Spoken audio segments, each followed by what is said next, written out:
One by one, the far left goes door to door, kicking the door in, entering the homes of individuals and destroying their lives, while everyone else in their houses down the street say, if I just keep quiet, they'll pass my house over. And I wonder why anyone would think that is. Certainly, if the far left is going to every door, targeting every group, they will come for you.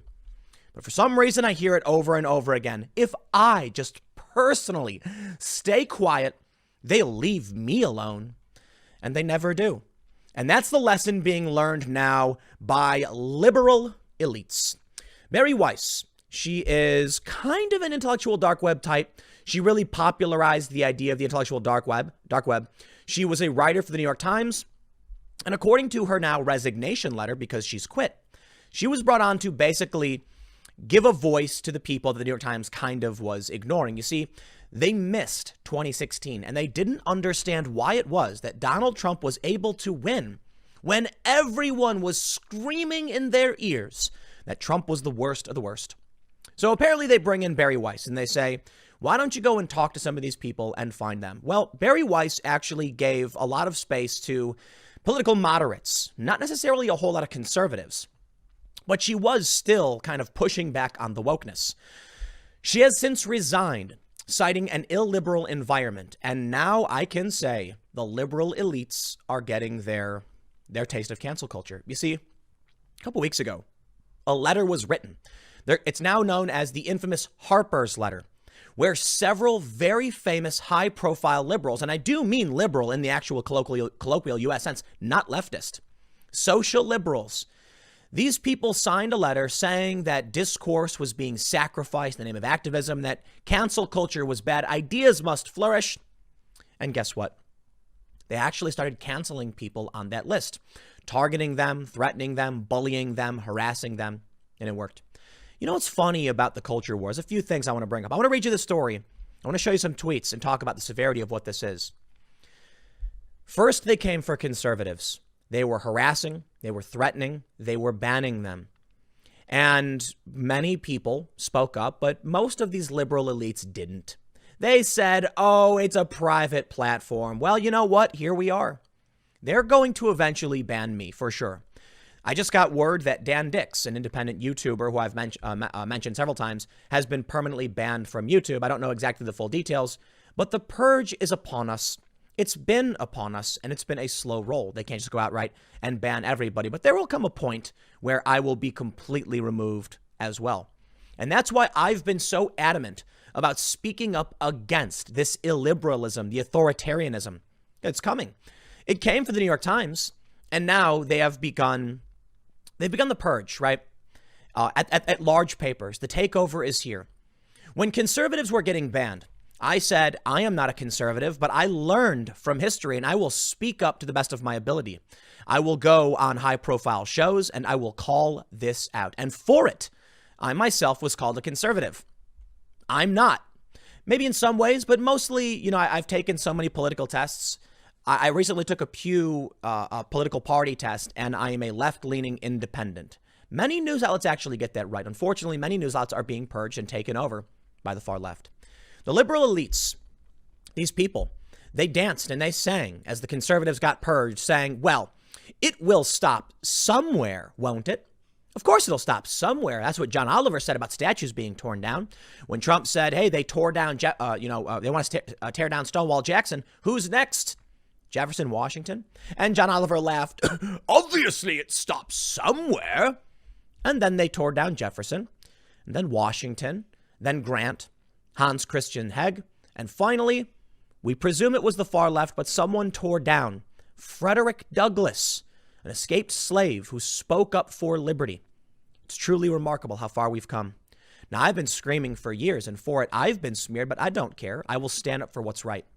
All of these people, Bari Weiss included, could have been screaming a lot louder for a lot longer, but they didn't because I'm a private platform.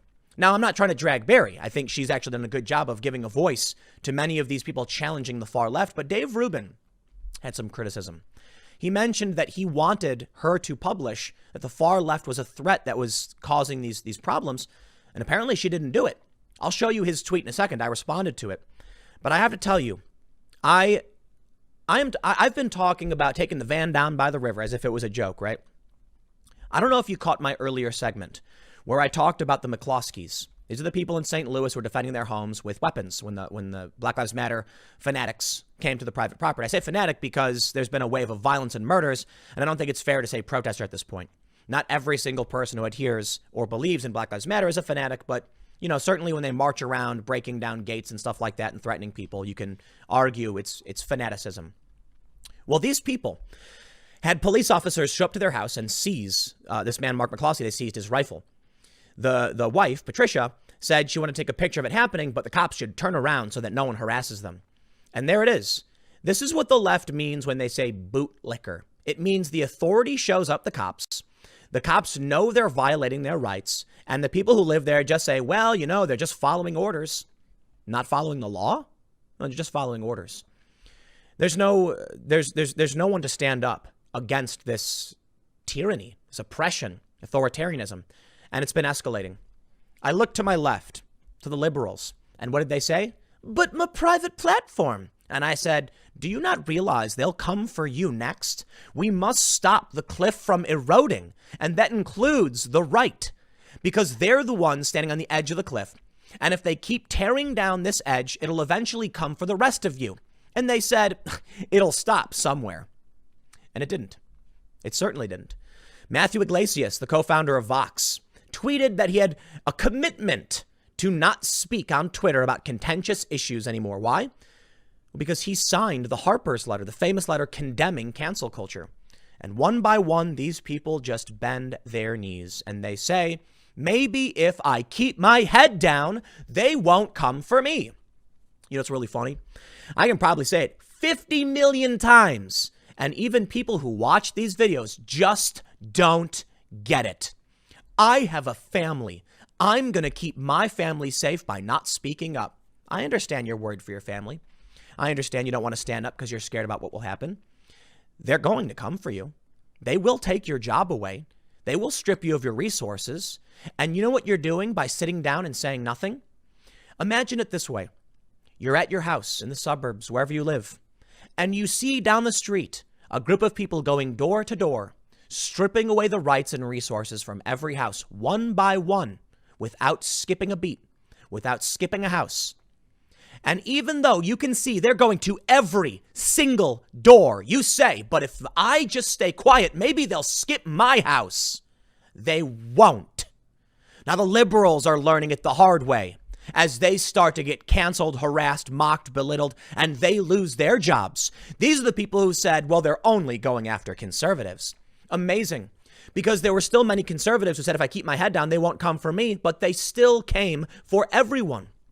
The funny thing is, many of the people who have been canceled posted a video online. You see, you don't hear these stories because high-profile people getting canceled, losing their jobs, these people, well, we notice.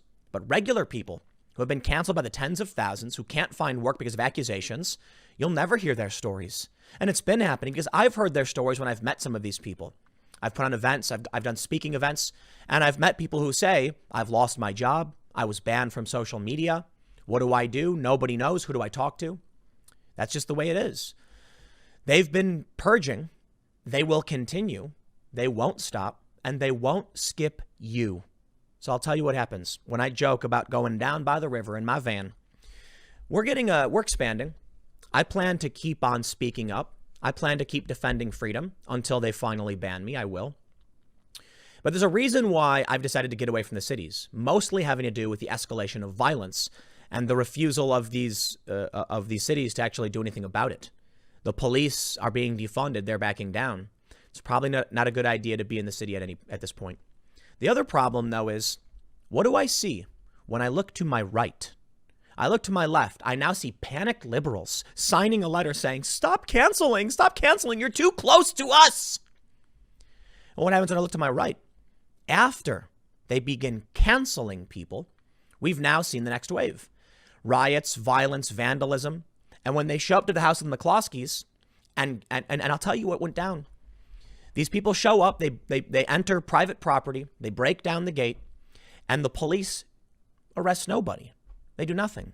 Several protesters go to the highway in Seattle for 20 days, dancing on a highway. Not a single person arrested. They can break the law with impunity. And here's the best part.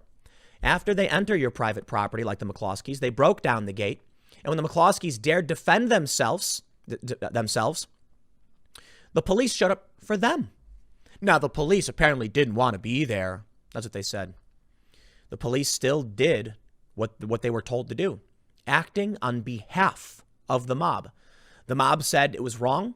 The DA said, do as I say. And the cop said, yes, ma'am. Now, we don't want to do it, but of course, we'll just do what the mob demands. Where do you think this goes if no one stands up? Well, it gets worse. And they will continue going door to door until they come to yours. And they will not skip you. Maybe it's time you speak up. Maybe it's too late. I don't know. But if the police are willing to do what the mob wants, and they are, then where do we end up? Well, we end up with morality policing, which is what we're seeing. And it won't be the mob that shows up to your house to strip you of your rights. In St. Louis, it was the police themselves. And I said this would happen.